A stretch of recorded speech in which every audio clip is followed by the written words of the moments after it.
Fragmento del capítulo número 20 de La Bahía del Silencio, Eduardo Machea. Sobrevino un tiempo de mucho trabajo. Leía, pensaba, escribía encerrado, a fin de evitar las eternas tertulias, las conversaciones, las bromas de toda hora. A veces salía de mi cuarto con una demacración y un aspecto de agotamiento visibles, que escandalizaban a la dueña de casa y al doctor Derville. El doctor me recomendaba tónicos que ya no se vendían en las farmacias de puro viejos. Luego yo tenía que soportar las insistentes indagaciones acerca de si había bebido o no lo prescripto. Se quejaba resentido de nuestra falta de credulidad ante su experiencia de las cosas, de la vida. El viejo médico inclinó su pesada cabeza sobre el hombro izquierdo de una actitud que le era característica y exclamaba: ¡qué generación! Yo soy como un viejo elefante que hiciera 200 años que acomoda lentamente su instalación en la tierra, y ustedes son gente que viven como en una estación de tránsito, esperando no sé qué trenes y como si se fueran a ir enseguida. Parece que cada nueva generación viniera a vivir cada vez más rápida y provisoriamente. Yo creo que dentro de poco la vida va a ser en esencia una cuestión de pocos días, un poco de intensidad y abur. Entonces vino a vivir a la pensión un viejo pequeñito, tímido, encorvado de espaldas, sonriente y apocado, muy cortés, que parecía agradecer la posibilidad de vivir sin ser perseguido, con las manos cruzadas a la altura del pecho, según las cruzan en estampa los pastores metodistas. Usaba en la calle una galerita negra y se acariciaba constantemente las manos, como agradeciendo con gesto beatífico cada palabra que se le dirigía, y que le daba la sensación de estar repentina e inmerecidamente destacado de la confusa masa general. Este humilde personaje sufría tormentos sin cuento durante el tiempo en que estábamos en la mesa. El doctor Derville lo llamaba a ratos en apoyo de sus opiniones, y nosotros hacíamos lo propio para la oposición, de modo que el tímido recién llegado no sabía si quedarse con el uno o con los otros. Por lo general, se manifestaba listo a dar la razón a los dos bandos. Este hombre era un antiguo profesor de humanidades. Lo supimos a los muchos días de haberse instalado en nuestra casa. Ira Vorescu, oriundo de Rumania, había nacido cerca de las bocas del Danubio y seguía la carrera de químico en un laboratorio de Galatz, hasta que tuvo que emigrar a los Estados Unidos, donde vivió una vida miserable dando lecciones de alemán en los barrios judíos. Hablaba griego y latín correctamente, inglés y alemán discretamente, francés e italiano pasablemente, español y portugués deplorablemente. Pero su conocimiento en las cuestiones propias de la civilización del Mediterráneo y de las viejas culturas etrusco-romanas era perfecto. Consideré el hallazgo de Ira Vorescu como un regalo providencial. Comencé a tratarlo como a un rey. Lo llamaba a mi cuarto y le regalaba cartuchos voluminosos de pasa de uva, su bocado predilecto, cigarrillos griegos, potes de leche yoca, libros de arte que ostentaban arcaicas muestras de las vocaciones más antiguas del hombre y que pensaban con la reproducción de la mano roja pintada en el techo de la cueva de Altamira. Lo escuchaba religiosamente. Me deleitaba oírlo discurrir, a solas los dos, con su ingenia y sólida sabiduría, de las cosas más sublimes y secretas que el lenguaje de los hombres ha conservado en sus despensas recónditas. Me desesperaba mi imposibilidad pecuniaria de ayudarlo suntuosamente, de establecerle un cómodo estudio donde no hiciera otra cosa que ahondar todavía más su conocimiento de los orígenes de la sociedad, conocimiento que asumía en su ánimo de carácter mágico y deleitoso de una revelación. Me inquietaba la necesidad de hacerle olvidar la faz miserable e inmediata de su vida, la necesidad de hacerle volver los ojos brillantes y cándidos hacia el enorme mundo milenario en que su sabiduría podía, por inigualable privilegio, proyectar los fenómenos cotidianos, apreciándolos, reduciéndolos y conformándolos según las reglas del tremendo paisaje de los siglos. Anduve por la ciudad con aquel viejo muchos días, conmovido. Se paraba él ante las escalinatas de piedra nueva, ante los pórticos de reciente mampostería.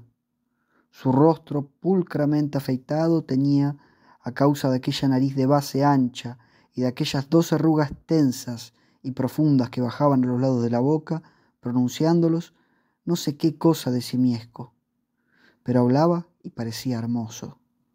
Su voz tenía una monotonía de canto fermo, sostenida, igual a sí misma en su sonoridad rauca.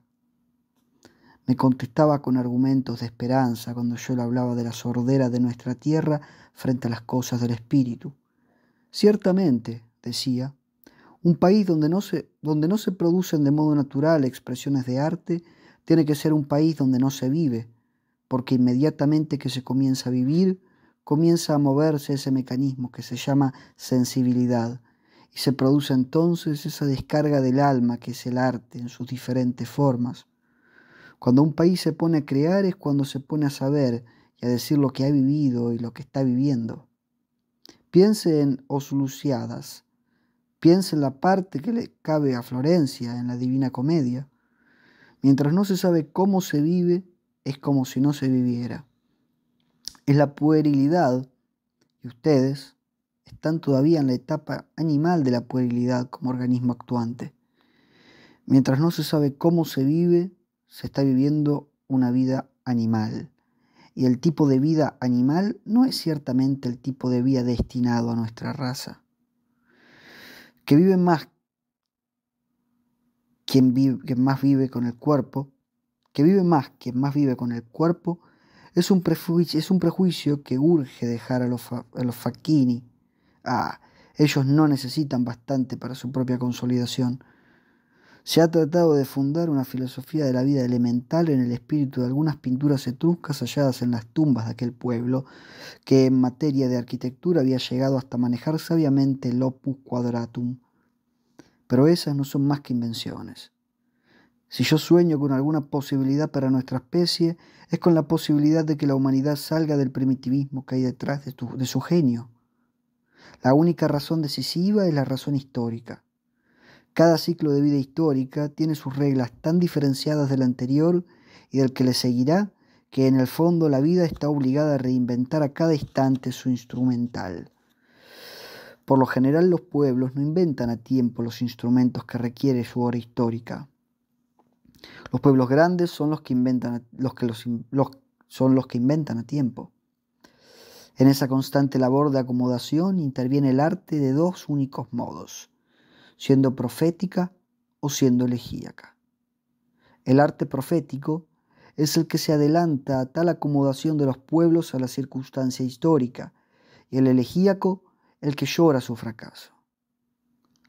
Es inútil querer imitar. La imitación es siempre la muestra de una falta de acuerdo entre el hombre y la realidad. Le complacía en forma muy visible seguir la oscilación de su pensamiento, andante y volviente. El genio de los hombres consiste en tener la originalidad y la pujanza de descubrir, en un minuto dado, el instrumento que necesita para explorar por sí mismos la montaña de las circunstancias contemporáneas. El caos de nuestro tiempo consiste en que unos quieren imitar a los etruscos y otros a los chinos, unos tal imperialismo, otros tal otro, ignorando que la grandeza imperial de un pueblo puede consistir precisamente en su misión de no querer ser imperio en un momento dado. Es increíble la dosis de fatuidad fatal que son capaces algunos pueblos. Y es increíble al propio tiempo lo difícil que es dar con el instrumento que conviene a la hora. ¿Y qué se inventa, al fin de cuentas? ¿Qué inventa la historia? Por sublime que aparezca en los capítulos de los libros de texto. Fíjese usted en nuestra actualidad archicivilizada en nuestro hermoso y próspero universo. Cada vez el planeta se superpuebla más y no sabemos qué va a hacer de nosotros mañana, socialmente hablando. ¿Cómo implantar el orden en medio de ese tumulto en que hombres y más hombres van acumulando día tras día nuevas piedras?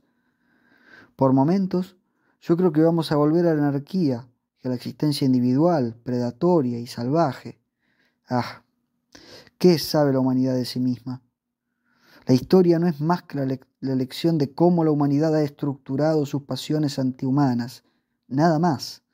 Y si el espíritu de la historia se hubiera equivocado, ¿qué habría sucedido si, en vez de alentar la diáspora de las patrias, la humanidad se hubiera dirigido desde los primeros siglos de conciencia a organizar una sola, tremenda confederación? Yo no sé nada de esto, y nadie sabe nada de esto. Encontramos al nacer las cosas así, y morimos dejándolas así. La vida humana es tan corta para aprender algo. Se paraba ante mí, pequeño y perplejo, con sus miles de arrugas y las cejas interrogantes. Si yo sueño con una posibilidad, repetía, es con esa, la posibilidad de que al fin socialmente rompamos con nuestro pobre primitivismo infatuado. Si en ese sentido se pudiera hacer alguna vez algo grande, algo realmente grande, pero las teorías que parecen de comunión no sirven todavía más que para dividir. Todo eso lo llevaba a hablar delicadamente del sentido de las civilizaciones primitivas y a revelar su conocimiento de ciertos secretos peculiarísimos y reveladores de las más actuales y desconocidas, como la civilización arábiga. Era sorprendente la habilidad con que lentamente lo llevaba a uno a la lección de cómo ciertos primitivismos han sido, con respecto a nosotros, verdaderas teorías ejemplares, estructuras superiores. Y esa voz salía del cuerpo más diminuto, indefenso e insignificante del mundo. Eduardo Machea, capítulo 20 de La Bahía del Silencio.